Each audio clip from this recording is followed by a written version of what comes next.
Democrats and Scott. Today is Tuesday, October 31st, and it's time for the Chair's Daily Live. Happy Halloween for those who celebrate, for those who even remember that it's Halloween. We are effective today. We are 2 weeks from an election in a lot of parts of the state. And so if you aren't sure, if you're in one of those parts of the state that has an election on November 14th, now's the time to go out and check, right?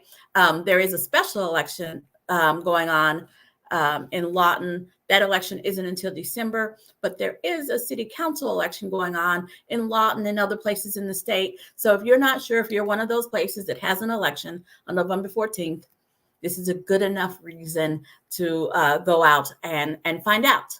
And if you find out that, yes, indeed, you do have an election, do the research on either the ballot initiative or the candidates on the ballot so you'll be ahead of the game.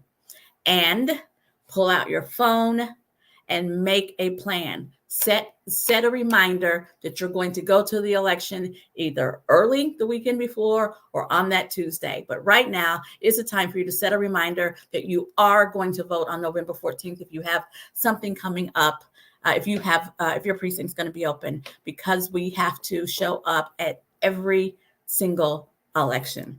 We have to show up at every single election. And the fact that you don't know if you have an election just now, it's not too late. It's not too late. You still have 2 weeks to do your research, make a plan, and show up. Okay, so do you guys know what gaslighting is? It was named after a movie from, I think it was the 30s, where a husband was trying to make his wife think she was crazy by making her question her reality. So what someone does when they're gaslighting you is that they make you question your reality. They tell you things over and over and over again that aren't real. When you come up with something that dispels what it is that they're trying to convince you of, they come up with a clever response as to why that is not real, why that is not the case, because they're trying to get a specific reaction out of you. Now, why am I talking about Alfred Hitchcock on this Halloween? Well, because it's Halloween and it's Alfred Hitchcock. But I believe that Oklahoma Republicans, particularly the ones at a state level, are trying to gaslight us. I think that they are trying to make us think we're crazy. You know, I think about Ryan Walters. He is out there telling folks that the people voted to put the Bibles in classrooms. No, we didn't. No, we didn't. But I think he believes that if he says it enough times in enough forums and he makes up enough supporting lies to support the big lie, that we will begin to believe that the Oklahoma people voted to put Bibles in the classroom. We didn't. It's the same thing why he keeps saying parental choice, parental choice, parental choice, all while forcing his beliefs down our throat. Not asking the parents, not doing it based on what parents have said, but he's decided. And if he just says parental choice enough, he will convince enough people that it's the parents' choice. It's gaslighting. It is gaslighting. Don't fall for it. And then there's the governor. Who has declared November to be pro-family month. It sounds good, right? It sounds wonderful. What can be wrong with pro-family?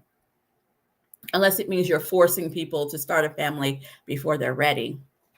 Unless it means that the government is intervening and defining what a family is. But if we call it pro-family, if we name a whole month and we travel around to chambers of commerce in all the communities, and maybe people will believe it. That's what gaslighting is. Gaslighting is forcing one agenda and making people think they're crazy, making people think that their reality is not the reality by laying over a reality to convince people of a thing. So pro-family month starts tomorrow. It's not lost on me or the staff that it's also Indian Heritage Month, but okay, let's call it something else so we can focus on something else. Gaslighting. right? So some of the things that the governor said in his declaration of pro-family month was that Oklahoma was the most pro-family state in the union. I guess if we're saying things, we're just saying things, right? I'm the tallest girl named Alicia Andrews. We can just make up stuff, right? I'm the tallest chair that the party has ever had. Ain't true.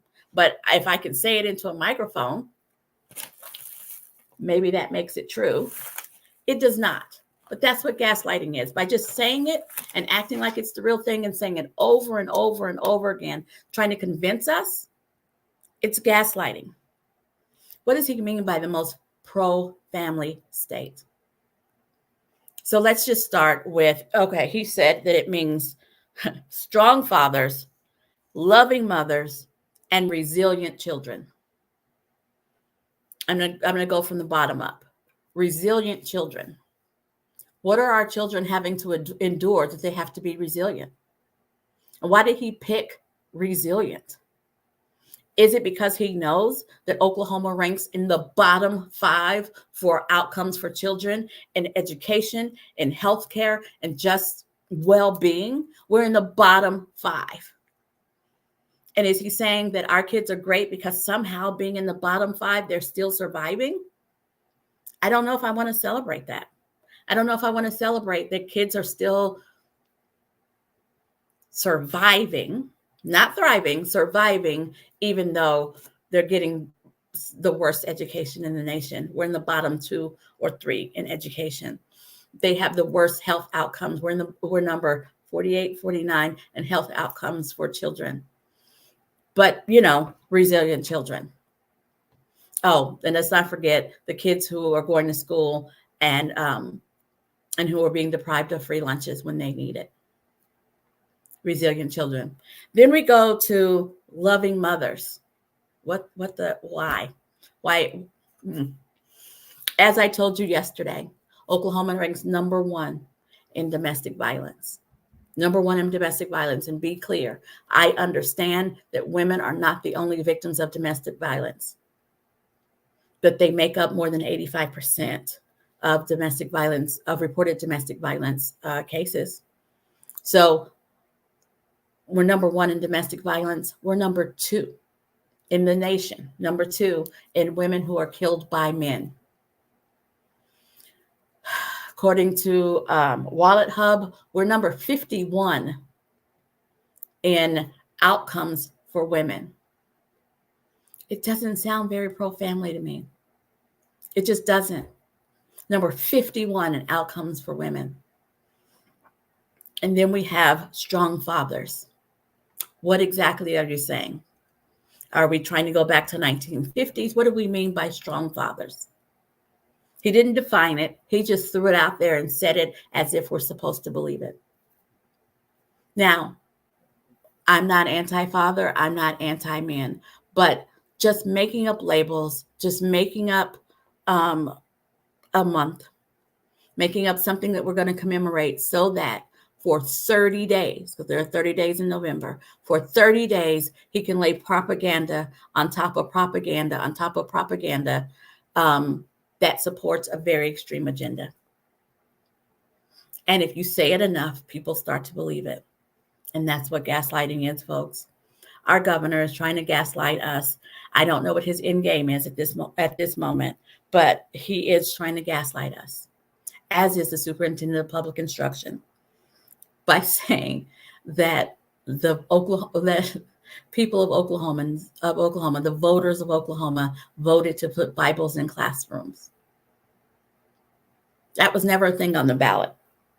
That was never a thing on the ballot. Do not get confused. Do not be bewildered when you hear it.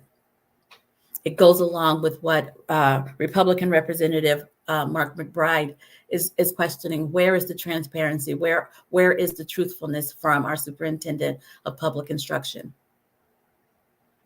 It ain't there. It's not there. So I'm going to ask you to join me. And it's okay to trust, but verify. And I am not in a position where I want to say trust our governor nor our superintendent of public instruction, because they have proven that they are not interested in the truth.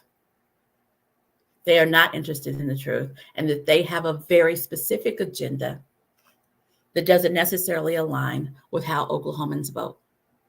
Yes, Oklahomans voted for them, but whenever Oklahomans are given an opportunity to vote for an issue without the D or the R in front of it, they vote for liberal and progressive ideals. That's what's happening. So do not fall for the shenanigans that they're trying to convince us that Oklahomans share their extremist ideas. We don't.